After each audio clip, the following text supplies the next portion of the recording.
జోగిని వ్యవస్థ శతాబ్ద కాలం నుండి వస్తున్న ఒక సంప్రదాయం అనమాట. అయితే కొన్ని ప్రాంతాల్లో దీన్ని దేవదాసి వ్యవస్థ అని కూడా అంటారు. రెండిట్లోనూ కొద్దిగా తేడాలు ఉన్నప్పటికీ సంప్రదాయం ఒకే విధంగానైతే ఉంటుందన్నమాట. ఈ రెండిట్లోనూ సుమారు 95% ఎస్సీ కులానికి చెందిన బాలికలను స్థానిక దేవాలయానికి కట్టు బానిసలుగా మార్చడం జరుగుతుందన్నమాట. అభం శుభం తెలియని ఆడపిల్లలకు గ్రామ దేవతతో పెళ్లి చేసి ఆమెను జోగినిగా మార్చడం జరుగుతుంది. 2002లో నిర్వహించిన సర్వే ప్రకారం తెలుగు రాష్ట్రాలైన తెలంగాణలో 42,000 మంది, ఆంధ్రాలో 20,000 మంది జోగినులు లేదా దేవదాసీలు ఉన్నట్లయితే ఒక అంచనా అనమాట. అయితే ఇప్పుడు మనం ఈ వీడియోలో ఈ జోగిని వ్యవస్థ అనేది ఎప్పటి నుంచి ఉంది, అలాగే ఒక గ్రామంలో ఒక అమ్మాయిని జోగినిగా మార్చాలని ఎవరు నిర్ణయిస్తారు, ఈ జోగినిగా ఉన్న అమ్మాయి ఎటువంటి నియమాలు అయితే పాటించాలి అనే విషయాలు అయితే మనం ఈ వీడియోలో డిస్కస్ చేద్దాము. ఈ వీడియోలోకి వెళ్ళే ముందు నాదొక రిక్వెస్ట్ అండి. అదేంటంటే ఈ వీడియో కనుక మీకు నచ్చినట్లయితే ఇక్కడ కింద ఉన్న రెడ్ కలర్ సబ్స్క్రైబ్ బటన్ మీద అయితే ప్రెస్ చేయండి. ఇలా మీరు రెడ్ కలర్ సబ్స్క్రైబ్ బటన్ మీద ప్రెస్ చేయడం వల్ల నేను చేసిన ప్రతి ఇన్ఫర్మేషన్ వీడియో అనేది అందరికంటే ముందు అప్డేట్ రూపంలో మీ మొబైల్కి అయితే చేరిపోతుంది. ఇప్పుడు మనం వీడియోలోకి అయితే వెళ్ళిపోదాం. అభం శుభం తెలియని అట్టడుగు వర్గాల అమ్మాయిలను ఆలయాలకు సేవల పేరుతో సమాజానికి సమర్పించడం జరుగుతుందన్నమాట. కరువు కాటకాలు మహమ్మారుల నుంచి రక్షించే దేవతల ప్రసన్నం చేసుకోమంటూ బాలికల బ్రతుకులను అయితే బలి చేస్తూ ఉన్నారన్నమాట. ఈ వ్యవస్థలో చివరికి ఊరికి ఉపకారం అంటూ ఉంపుడు గత్తెలుగా మార్చడం జరుగుతుంది. కఠిన నియమాల మధ్య గడపాల్సిన అవసరం వస్తుందన్నమాట. వివాహం ఉండదు, వాళ్ళకు కుటుంబం అనేది ఉండదు, సొంత జీవితం అనేది ఉండదు. ప్రాచీన కాలం నుండి దేశవ్యాప్తంగా నెలకొన్న ఈ దారుణ దురావ్యవస్థ నిర్మూలించేందుకు ప్రభుత్వాలు ఎన్నో చట్టాలు చేయడం జరిగిందనమాట. అయితే అవన్నీ ప్రస్తుతం అయితే వాడుకలో లేవు. సాంప్రదాయం పేరుతో అనాదిగా ఆచరిస్తున్న సామాజిక దురాచారాల్లో జోగిని వ్యవస్థ ఒకటనమాట. ఆలయాలకు దేవతలకు సేవకులు అమ్మాయిలను సమర్పించే ఇది ఒక మూఢనమ్మకం అన్నమాట. ప్రాచీన కాలం నుంచి దేవతలను స్త్రీలకు సమర్పించడం ఆచారంగా వస్తుందని చాలామంది అయితే చెప్తూ ఉన్నారు. అత్యంత ప్రాచీన నాగరికత అయిన బాబిలోనియాలో కూడా మైలిట్ట దేవాలయంలో స్త్రీల శీలాన్ని ఈ విధంగానైతే సమర్పించడం జరుగుతుందన్నమాట. ఈ విషయాన్ని చరిత్ర పితామహుడైన హెరోడోటస్ అయితే ఈ విషయాన్ని అయితే చెప్పడం జరిగింది. ఇప్పుడు మనం జోగిని అనే పదం ఎక్కడి నుంచి వచ్చిందనేది మనం చూద్దాము. దీనికి సంస్కృత పదమూలం యోగి అనమాట.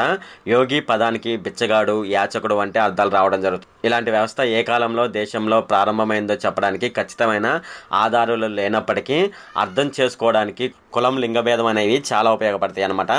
జోగిని ఆచారం కర్ణాటకలోని బసవి రాండ్రా వ్యవస్థ నుంచి అయితే రావడం జరిగిందనమాట. అయితే ఇది అక్కడ నుంచి ఉమ్మడి ఆంధ్రప్రదేశ్ ఉంది కదా, అక్కడ నుంచి ఇది ఉమ్మడి ఆంధ్రప్రదేశ్కి రావడం జరిగింది. అక్కడ నుంచి ఒక్కో ప్రాంతానికి ఇది పాకడం జరిగిందనమాట. అయితే వీళ్ళను ఒక్కొక్క ప్రాంతంలో ఒక్కొక్క రకంగానైతే పిలవడం జరుగుతుందనమాట. అయితే ఈ జోగిని అనే వ్యవస్థ క్రీస్తుపూర్వం ఎక్కడి నుండి వచ్చిందనేది ఇప్పుడు మనం చూద్దాము. క్రీస్తుపూర్వం 3వ శతాబ్దానికి చెందిన జోగిమర శాసనంలో దేవదాసీలను లేదా జోగినులను గురించి అయితే తెలియజేస్తున్నట్లు ఒక శాసనాధారం అయితే ఉంది. ఇది ఛత్తీస్గఢ్లోని జోగిరామ గృహాల్లో దొరకడం జరిగిందనమాట. ఇది పూర్తిగా బ్రహ్మలిపితోనైతే ఉందన్నమాట. ఇది ప్రపంచంలోనే అతి పురాతనమైన ప్రేమ సందేశమని, సూత్నిక అనే దేవదాసి గురించి దేవదత్త అనే రాజు ఈ శాసనాన్ని వేయించినట్లయితే తెలుస్తుందన్నమాట. ఒక అమ్మాయిని జోగినిగా ఎవరు ఎన్నుకోవడం జరుగుతుందనేది ఇప్పుడు మనం చూద్దాము. జోగినిగా మార్చేందుకు ఒక బాలికను అయితే గుర్తించడం జరుగుతుందన్నమాట. ఆమెను జోగినిగా మార్చాలని నిర్ణయించడంలో భూస్వాములు, అగ్ర కులాలకు చెందిన వాళ్ళు, కుల పెద్దలు, బాలిక తల్లిదండ్రులు ముఖ్య పాత్ర అయితే దీంట్లో పోషించడం జరుగుతుందన్నమాట. అలాగే గ్రామాల్లో వర్షాభావం, కరువు, అంటువ్యాధులు వంటివి తలెత్తినప్పుడు గ్రామ దేవత ఎల్లమ్మ ఆగ్రహం వల్ల ఇలా జరిగిందని చెప్పి దేవతను ప్రసన్నం చేసుకునే పేరిట బాలికనైతే అంకితం చేయడం జరుగుతుందన్నమాట జోగినిగా. సో ఈ క్రమంలో ముందుగానైతే ఆ బాలికనైతే గుర్తించడం జరుగుతుంది. అంటే ఎవరినైతే జోగినిగా పెట్టాలి అనేది అయితే ముందు ఒక బాలికను గుర్తించడం జరుగుతుందన్నమాట. అయితే ఆమెను పెళ్లి కూతురుగా ముస్తాబు చేయించి స్థానిక ఎల్లమ్మ గుడిలో పోతిరాజు ద్వారా పసుపు తాడు కట్టడం జరుగుతుందన్నమాట. సాధారణంగా ఇక్కడ పోతురాజు అంటున్నాం కదా, ఈ పోతురాజు అనే వాళ్ళు ఎవరైతే జోగినిగా మారే బాలిక ఉంటుందో ఆమెకు ఇతను పోతురాజు అనే ఆయన్ని మేనమామగా గుర్తించడం జరుగుతుందన్నమాట. జోగినిగా ప్రకటించే క్రమంలో గ్రామం మధ్యలో ఎల్లమ్మ గుడి ముందు ఆమెను జోగినిగా ప్రకటించడం జరుగుతుందన్నమాట. ఆ రోజు నుంచి ఆమె ఎల్లమ్మ సేవలు చేయడానికి అంకితమైన వ్యక్తిగా గ్రామస్తులు అయితే గుర్తించడం జరుగుతుంది. ఇలా కొంతకాలం పాటు గౌరవంగా ఈమైతే ఉంటుందన్నమాట. అలాగే బాలిక తల్లిదండ్రులు కూడా తమ కూతుర్ని జోగినిగా చేసేందుకు ఎంతో సంతోషిస్తారనమాట. గ్రామానికి ఉపకారం చేస్తున్నామనే భావనలో వారైతే ఉండడం జరుగుతుందన్నమాట. జోగినిగా మారిన బాలిక యవ్వనంలోకి అడుగుపెట్టిన తర్వాత అసలు యథార్థ విషయం అనేది ఏంటనేది తెలుస్తుందన్నమాట. అప్పటికే క్రమంగా గ్రామం మొత్తం ఆమెను పూర్తి స్థాయి వేశ్యగా మారుస్తుందన్నమాట. అంటే ఆమెకు వయసు వచ్చిన తర్వాత ఆమెను పూర్తి స్థాయి వేశ్యగా మార్చడం జరుగుతుంది. జోగినిగా ఉన్న వ్యక్తికి ఎటువంటి గౌరవం దక్కుతుంది అనేది ఇప్పుడు మనం చూద్దాము.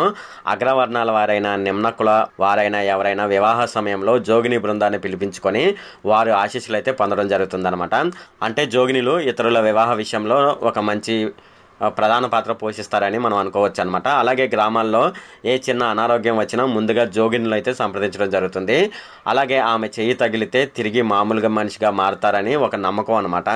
ఒకవేళ జోగినిగా ఉన్న అమ్మాయి ఎటువంటి నియమాలు పాటించాలనేది ఇప్పుడు మనం చూద్దాము. జోగినులు ప్రతి శుక్రవారం మంగళవారం స్నానం చేసిన తర్వాత ఎల్లమ్మ గుడిని అయితే కడగాలన్నమాట. ఎల్లమ్మ గుడికి అయితే పూజలు చేయాలి. ఒక్క పూట మాత్రమే భోజనం చేయాలి. మాంసం ముట్టుకోకూడదు. ఆ 2 రోజులు మాత్రమే వాళ్ళకి పని ఉంటుందన్నమాట. శుక్రవారం మంగళవారం తర్వాత రోజు ఒంటరిగా గడపాలి. దేవుడిని పూజించిన తర్వాత మాత్రమే భోజనం చేయాలి. ఊరి పెద్దలు కుల పెద్దలు చనిపోతే వారి శవయాత్రలో వీళ్ళైతే నృత్యం చేయాలన్నమాట. అంటే డాన్స్ చేయాలి. జోగిని చనిపోతే ఆ కుటుంబంలో మరొక స్త్రీని జోగినిగా మారాలి. చనిపోతే జోగినితో వారికి వివాహం చేస్తారన్నమాట. ఎటువంటి కారణాలతో గ్రామం ఉన్నప్పుడు ఒక వ్యక్తిని జోగినిగా మార్చడం జరుగుతుంది అనేది ఇప్పుడు మనం చూద్దాము. ఇంట్లో మగ సంతానం లేనప్పుడు ఆడపిల్లను జోగినిగా మారిస్తే కొడుకు పుడతాడని ఒక నమ్మకం అనమాట. ఒక ప్రాంతంలో క్షామం వరద తొలగిపోతాయనే విశ్వాసంతో జోగినిగా మార్చడం జరుగుతుంది. అలాగే కుటుంబంలో అనారోగ్యం పశువులు అనారోగ్యానికి గురైనప్పుడు ఎల్లమ్మ పోచమ్మ మైసమ్మలకు కోపం వచ్చిందని భావించి జోగినిగా మార్చి దేవతకు వదిలేయడం జరుగుతుందన్నమాట. గ్రామంలో ఇటువంటి జరిగినప్పుడు ఒక వ్యక్తిని జోగినిగా మార్చడం జరుగుతుందన్నమాట. అయితే ఈ జోగిని అనే పేరును వివిధ రాష్ట్రాల్లో అనేక రకాలుగా పిలవడం జరుగుతుంది. మన ఆంధ్రప్రదేశ్లో చూసుకున్నట్లయితే అనంతపూర్ చిత్తూరు జిల్లాల్లోనైతే శివపార్వతి అని పిలుస్తారు. చిత్తూరులో మాతమ్మ అని పిలుస్తారు. ప్రకాశం జిల్లాలో మాతంగి, విజయనగరం జిల్లాలో తయారమ్మ, కోస్తా తీర ప్రాంతంలో దేవదాసి, కర్నూలు జిల్లాలో బల్వాయి అని పిలవడం జరుగుతుంది అనమాట. ఇది మన ఆంధ్రప్రదేశ్. మనం తెలంగాణలో చూసుకున్నట్లయితే నిజామాబాదు, మెదక్, వరంగల్ జిల్లాల్లోనైతే జోగిని అని పిలుస్తారు. రంగారెడ్డి జిల్లాలోనైతే అంబాబాయి అని పిలుస్తారు.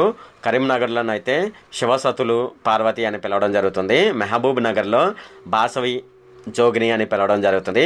అస్సాం రాష్ట్రంలో చూసుకున్నట్లయితే నాటీస్, కుర్మాపాస్, కడిపాస్ అని పిలుస్తారు. అలాగే కేరళ రాష్ట్రంలో చూసుకున్నట్లయితే మహరీష్, తెవిడిచిన్, నంగైనర్ అని పిలవడం జరుగుతుంది. మహారాష్ట్రలో మురళి దేవాలి అని పిలుస్తారు.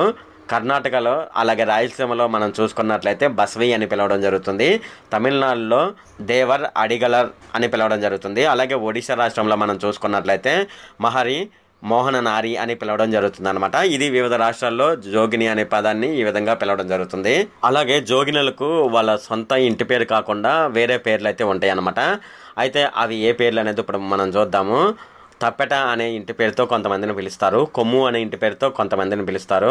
కత్తి బైండ్ల అనే ఇంటి పేరుతో కొంతమంది జోగినులు అయితే పిలుస్తారు అనమాట. అలాగే దాసరి అని, అలాగే పూజారి అని, ఇలా వివిధ రకాల ఇంటి పేర్లతోనైతే జోగినులను అయితే పిలవడం జరుగుతుంది అనమాట. వాళ్ళకు ఈ ఇంటి పేర్లు అయితే పెట్టడం జరుగుతుంది.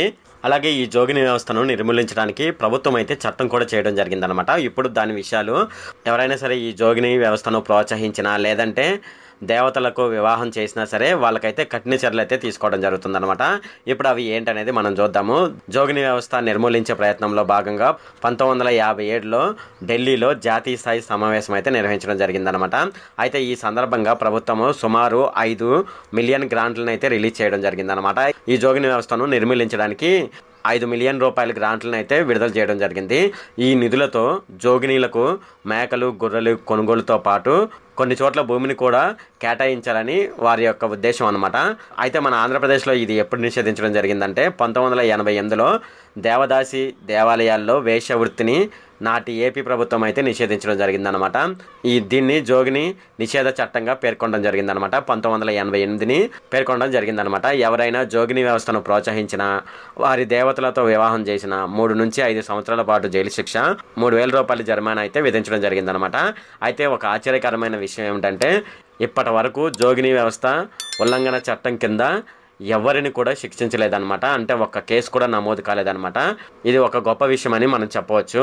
అయితే తెలుగు రాష్ట్రాల్లో జోగిని వ్యవస్థ వ్యతిరేకంగా ఆశ్రమ జోగిని వ్యతిరేక కమిటీలు అలాగే సంస్కార్ వంటి స్వచ్ఛంద సంస్థలు అయితే పనిచేస్తున్నాయి అన్నమాట.